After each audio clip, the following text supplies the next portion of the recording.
بسم اللہ الرحمن الرحیم۔ ان الذین فتنوا المؤمنین والمؤمنات، بے شک وہ لوگ جو آزمائش میں ڈالتے ہیں مسلمان مرد اور عورتوں کو، فتنوا عذبوا، جو ان کو پریشان کرتے ہیں، انہیں تکلیف دیتے ہیں۔ دنیا کے اندر مسلمانوں کو پریشان کرنے والی دو قوم ہیں۔ پہلی قوم وہ روافض ہے، جس دور اور زمانے میں ان کو موقع ملا ہے اکثر اسلامی سلطنتیں انہوں نے ختم کی ہے۔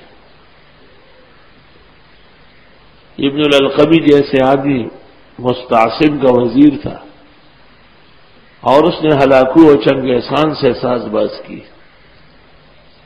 اور ان کو کہا کہ تم اسلامی حکومت جنگ کے ذریعے ختم نہیں کر سکتے ہو، خلیفہ بغداد کے پاس فوج دیا جائے، ہم کوئی تدبیر کریں گے۔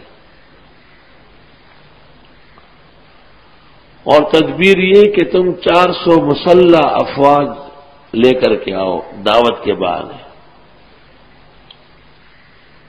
اور خلیفہ کو کہا کہ لڑائی بہت ہو گئی اور ہلاکو و چنگ احسان پر روب آ چکا ہے، آئندہ سر نہیں اٹھائیں گے، اب صلح میں خیر ہے۔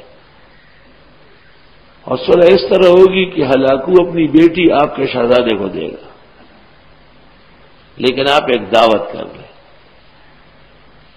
خلیفہ نے کہا کہ یہ تو بہت اچھی بات ہے۔ جب ان لوگوں کے آنے کا وقت ہوا تو ابن القمی نے کہا کہ یہ بہت بری بات ہے کہ آپ کی فوج کھڑی ہے، کوئی جنگ تو نہیں، دعوت ہے، فوج کو پیچھے کریں۔ خلیفہ سے تاریخ میں زبردست غلطی ہو گئی، فوج کو پیچھے کیے۔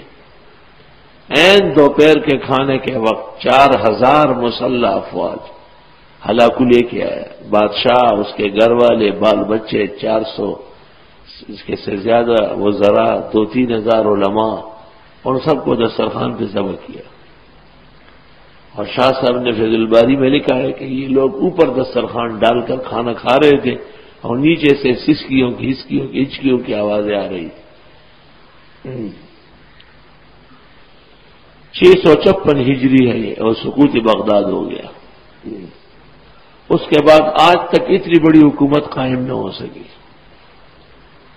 ہندوستان کے اندر بھی آخری حکومت جو ختم ہوئی ہے اورنگزیب کے بیٹوں کی، تو اورنگزیب کے انتقال کے بعد ان پر ایک شیعہ مسلط ہوا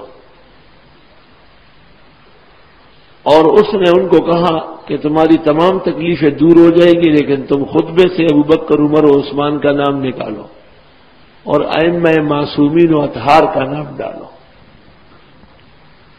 چنانچہ ایسا کیا گیا اور پورا عالم اسلام بدزن ہو گیا۔